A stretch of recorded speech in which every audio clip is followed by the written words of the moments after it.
पद्मनेत्र सुहास्यवदन कान्ता गोपीशमाला दण्डकमण्डलोदर जड्यान्तरक्षक त्रैगुण्यरहित त्रैलोक्यपालक विश्वनायक भक्तवत्सल कलियुगे श्री स्वामी समर्थ अवतारधारक पाहिवाम् ब्रह्मानन्दं परमसुखदं केवलं ज्ञानमूर्ति द्वन्द्वातीतं गगनसदृशं तत्त्वमस्यादिरसम् एकं नित्यं विमलमचलं सर्वदे साक्षिभूतं भावातीतं त्रिगुणरहितं सद्गुरुं तं नमामि। गुरुर्ब्रह्मा गुरुर्विष्णु गुरुर्देवो महेश्वरः गुरुर्साक्षात् परब्रह्म तस्मै श्री गुरवे नमः। हरि ओम्।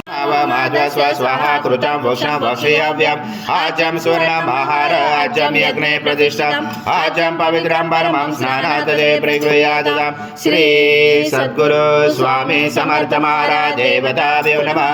घृतस्नानं समर्पयामि घृतस्नानान्तरेण शुद्धोदकस्नानं समर्पयामि।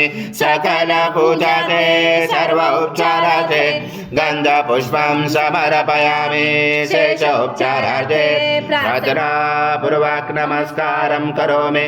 ओम प्रत्यते भूमिरापो नलो निलो नमः।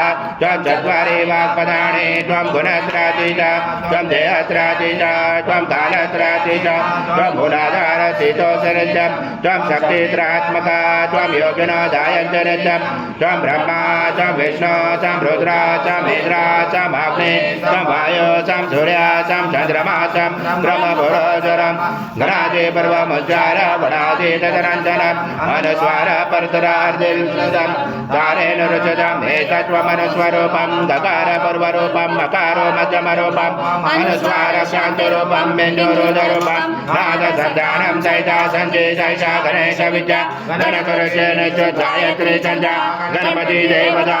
ॐ गणपते नमः। एकदन्ताय विद्महे वक्रतुण्डाय धीमहि तन्नो दन्ति प्रचोदयात्। पूर्णब्रह्माय विद्महे परमहंसाय धीमहि तन्नं स्वामी प्रचोदयात्। श्री सद्गुरु स्वामी समर्थ महाराज देवताभ्यो नमः। मंत्र पुष्पांजलि समर्पयामि।